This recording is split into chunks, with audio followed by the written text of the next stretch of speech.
Alright guys, you guys have been asking for some IS300 content, so I'm here to deliver. We are going to be installing something that is really special in my heart.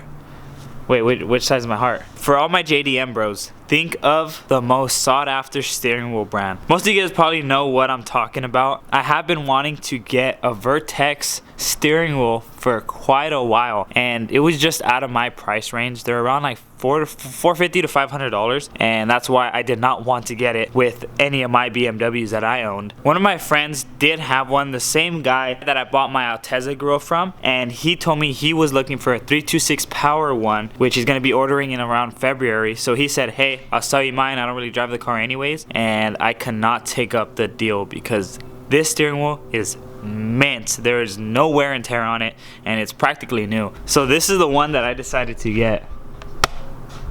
Vertex. Oh, King of Vertex. Look at that. that's so sick, dude. Out of all the Vertex ones, this was one of my favorites, and I'm surprised that he actually had it. It does have the black stitching in the front because I like to keep it simple, and it has the gold King of Vertex with gold stitching. And you can just see the quality, dude. That's so nice.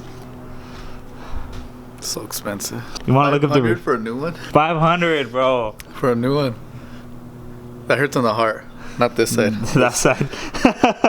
Since I wasn't really chipping out on a steering wheel, I didn't want to chip out on the hub either and the quick release setup. So I didn't go with an NRG hub like I normally would on, I think, almost all my builds except for my E30. I went with a Momo one. But I did go with a Works Bow hub, which is pretty much the top of the line because this thing costs around like $200 just the hub alone, and then the quick release is like another $400, which I am not buying right now because that is way too expensive and I have other shit to buy first. This hub is the short hub, which is why it's so expensive, because this is supposed to be going with the quick release setup.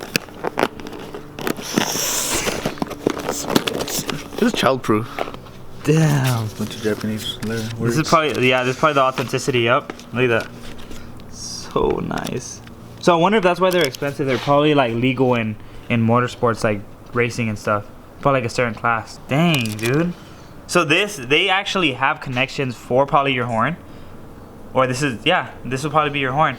And this might be the resistor to keep it from the airbag's going airbag. on. Like the past steering wheel install, not really going to go too into depth because we've done this plenty of times. So we're just going to be trying to remove it, which is simple, and it is like Eden's FRS that we did, which is just 2 torques on the sides, and then it should pop off the airbag and just come off. So we're going to be trying to do that, and it shouldn't be too hard, especially because it has all the connectors right here. And like I said, this is the first time seeing this. It looks like the airbag has already been removed. It already shows the torques right there. Probably already got in a crash. Stop. And the airbag deployed. Single owner. You're just mad because your car's salvage title. And it's still gapped. A 2J. Take that shit back. Full, my Ultima Hybrid 2.5 would gap this thing. Take this back. Let's go for it. Take all of it back. I Next don't week? want to race you because I don't want to lose to an Ultima. Bitch.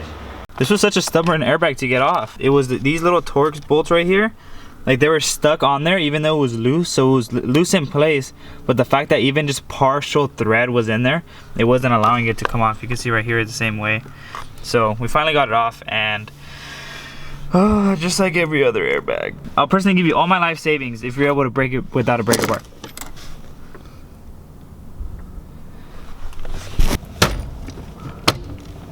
This thing has to be taken off before. Yeah, dude, it's supposed to be way. This was salvaged.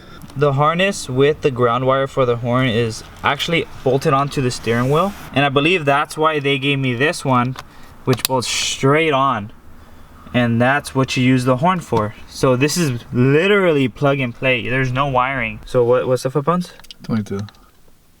Damn, but that seems like a little bit. No, I can feel it. It's pretty tight.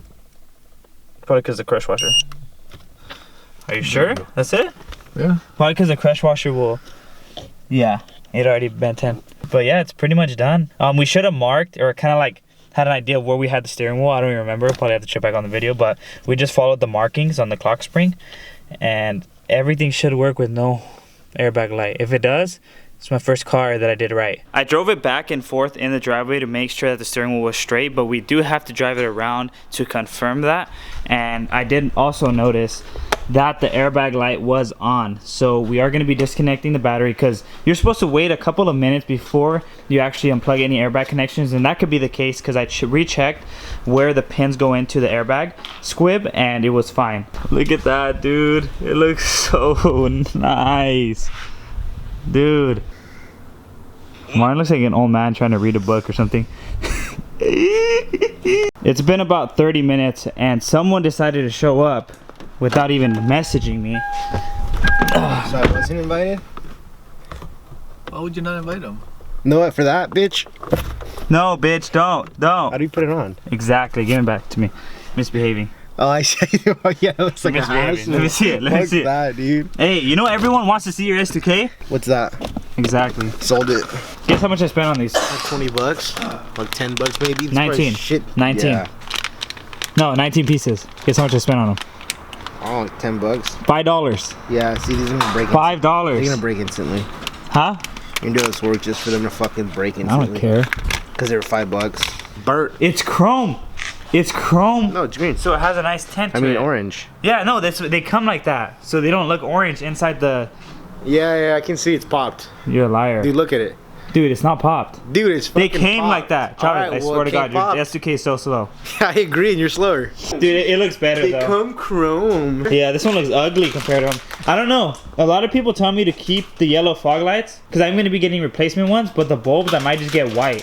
Update on the Serial 9 control arms. Still the same thing. Still going to be around mid-February when I get them. And it's a good break because we already installed control arms for the G35. My check engine light is on for my cats. So what I might do is just switch to headers because cats are too expensive and I really don't want to spend like $2,000 to $4,000 on California legal cats.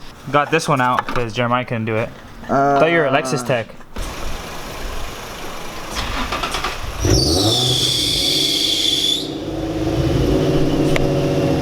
I know you're used to automatics, but you'll be okay.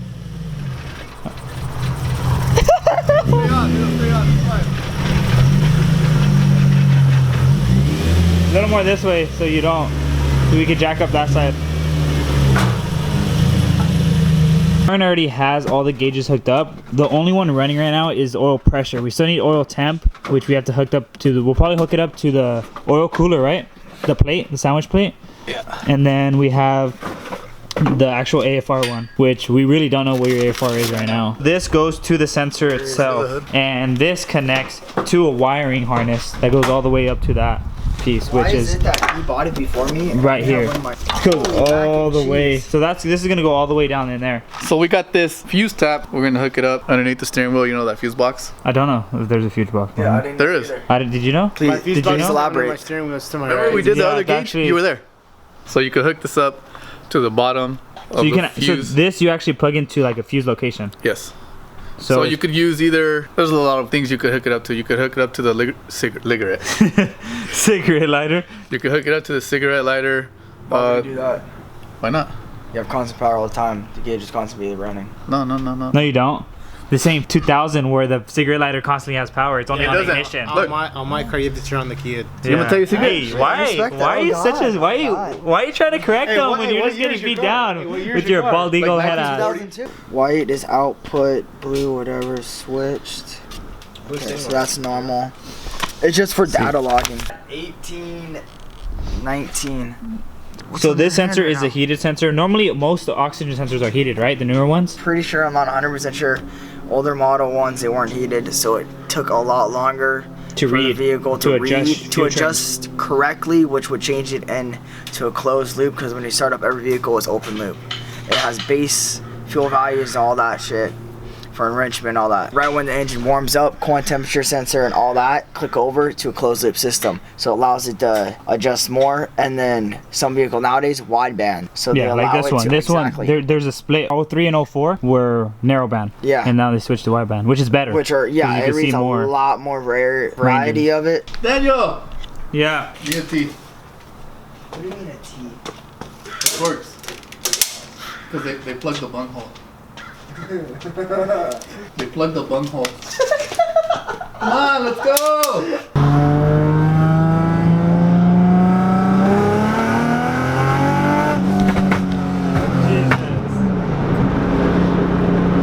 So what happened happens, sometimes the air fuel ratio goes all over the place because when you blip the throttle for that split second, there's tons of air rushing in. The car has to understand that, read that from the oxygen sensors, and then adjust by dumping fuel. So you'll see it jump, we see it jump all the way to 25, which is pure lean because it just got that whoosh of air, and then it riched out, dropped to like 9, and then went back.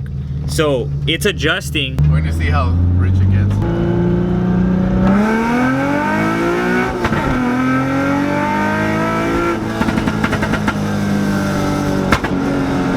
Like 10, 11. Well, actually 10 didn't even go like all crazy. It just showed like 14. Okay, which is good though. Can't believe I got a Vertex steering wheel. That's crazy. Like, just, I don't know. Part of me wants me to throw in the bride seat in it, and then another part of me doesn't, because I don't want to just start pulling things out of the E30 just because I'm not going to be working on it. We didn't even get to show you guys Chavez's car with the new wheels, but you can actually check it out on his Instagram at static_2K, because for some reason he changed it from Static Chavez to static_2K. He's studying right now because he's taking the same classes that me and Jeremiah took, and he has to do all the safety stuff, so I'm helping him out with that. It's like a 3-hour dude. I've been here for like an hour already. Bro, that's it? Yeah. Have you not done any homework in your life? No, I hate homework. More JDM parts very soon, and they're pretty expensive, so me trying to get the parts I've always wanted is taking a lot longer than, you know, it would have if I had more monies. So give me a small little break. Sometimes I will lag on IS300 videos.